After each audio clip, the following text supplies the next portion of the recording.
ويعني الله أعلم إذا كان هذا صحيح أم لا.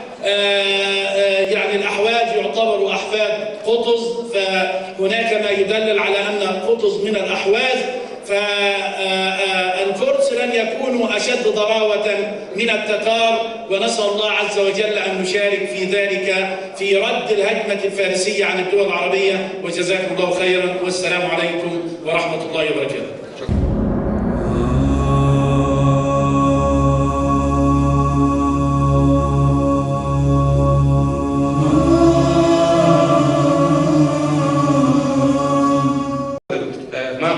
الخميني وثورة الخميني كان هناك اضطهاد عرقي، وكان هناك استحواذ واحتلال. الذي حدث والذي تغير بعد الخميني أن هذا الاستحواذ وهذا الاستعمار تحول إلى حالة تذويب، من الاستيعاب إلى التزويب، من الاحتلال إلى التزويب، تزويب الهوية، تزويب اللغة، تزويب الحضارة، وأن بدأت أعمال لإنهاء الوجود المستقل للأحواز على ثلاث صعد على المستوى الديموغرافي السكاني، على ثلاث اتجاهات. الاتجاه الأول اقتطاع أجزاء من الأحواز وإضافتها إلى محافظات إيرانية أخرى. اثنين، تهجير مجموعات سكانية من الأحواز إلى مناطق أخرى، سواء مناطق فارسية أو مناطق لقوميات أخرى. المسألة الثالثة أنه بدأت عملية استيطان للفرس في الأحواز. تقريبا عام 2011 شهد بناء مستوطنات قد المستوطنات الصهيونية اللي اتبنت في فلسطين حوالي 100 ضعف تقريبا، يعني بالإحصاء بعدد الشقق وعدد المساكن. هنا الحقيقة في مرحلة ثورة الخميني من يريد أن يفهم ويدرك جيدا مغزى فكرة التذويب التي أضيفت إلى فكرة الاحتلال، ومسألة الاضطهاد الطائفي التي أضيفت للاضطهاد القومي اللي كان في فترة سيطرة الشاه، فقط يتابع حجم الحالة الاستيطانية التي تجري في الأحواز وحجم النقل للمجموعات السكانية الفارسية لمنطقة الأحواز لإحداث انقلاب ديموغرافي.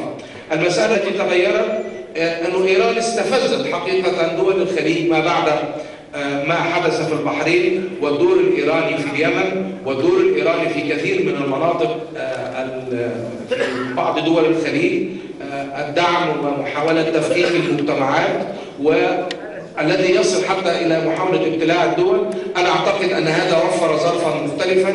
باختصار شديد، الوضع العربي تغير، الوضع الإقليمي تغير، الظروف التي أتاحت لإيران احتلال الأحواز تتغير الآن، والأهم في كل ذلك أن الحركة الإسلامية التي كانت العامل الغائب في الدور السياسي والاستراتيجي خلال الحرب العالمية الأولى، الحركة الإسلامية وفكرة الأمة الإسلامية الآن أصبحت حاضرة في الصراع، وأصبحت حاضرة في المواجهة. وبذلك فلا أتصور أن قضية الأحواز ستصبح كما كانت، بل أني أرى أن الصراع مع إيران هو في ذات المستوى من الصراع مع الكيان الصهيوني، وأن كلا الطرفين يمثلان ضغطا على الأمة، وأن تبلور الأمة ودفاع الأمة عن هويتها وعن قضاياها ومواجهة أعمال الاحتلال التي جرت للأرض العربية والإسلامية ستكون على ثلاثة محاور: فلسطين،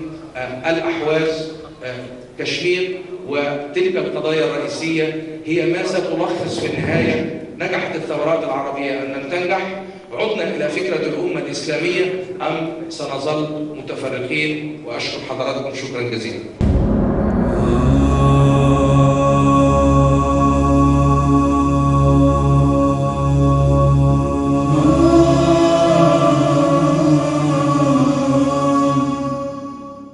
إنه من المؤلم حقا أن نرى العشرات من الشخصيات القومية البارزة والتي لها مكانة في العمل القومي العربي أن اجتماعنا ما دام أنه الأول في مصر فهي بلد الخير والبركات، ونبينا صلوات ربي وسلامه عليه أوصى بأهل مصر خيرا وما أوصى بهم عبثا صلى الله عليه وسلم.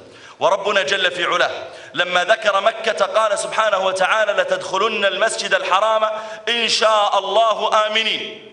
وقال الله تعالى عن مصر: ادخلوا مصر إن شاء الله آمنين. مصر تحتوي الناس، تحتوي أصحاب القدرات، تحتوي كل من أراد أن يكون له وجود. يدخل إليها الرجل ربما وهو مغمور ويخرج منها بطلا. جاءها صلاح الدين من الأكراد وخرج منها فاتحا لفلسطين. دخل إليها القرطبي من قرطبة وصار إمام المفسرين. أقبل إليها الشاطبي من الأندلس وصار إمام القراءات. أقبل إليها محمد رشيد رضا من الشام وصار له وجود وفتح مجلة المنار. كل من جاء إلى مصر فليبشر بالخير أنه بلد مبارك سيكون لعمله شأن. لكن ينبغي لنا أن نتابع ما يحصل بعد هذا المؤتمر، أن يكون لنا وجود، أن يكون لنا تخطيطات واضحة، أن يكون هناك تخطيط واضح مدروس خلال سنة وسنتين وثلاث أقل أو أكثر حتى نعلم نحن على أي طريق نسير. ولا يفوتني أن أشكر أيضا أهل مصر بارك الله فيهم على هذه الضيافة الطيبة لإخوانهم، وعلى أنهم فتحوا قلوبهم وفتحوا بلادهم لإخوانهم، وعلى وقفتهم مع إخوانهم المستضعفين. وأسأل الله جل وعلا أن يحفظ مصر وأهلها، وأن ينجي إخواننا في الأحواز من كل سوء يا رب العالمين. أسأل الله أن ينجي إخواننا في الأحواز من كل سوء، وأن يبارك الله تعالى في هذا المؤتمر. أسأل الله أن يبارك في هذا المؤتمر، وأن يكون فاتحة خير لإخواننا في الأحواز. اللهم لا تخيب رجاء إخواننا فيك يا رب العالمين. اللهم ولا تخيب رجاء إخواننا فينا وفي عملنا يا حي يا قيوم يا رب العالمين. اللهم صل وسلم على سيدنا محمد وعلى آله الطيبين وأصحابه الغر الميامين وسلم.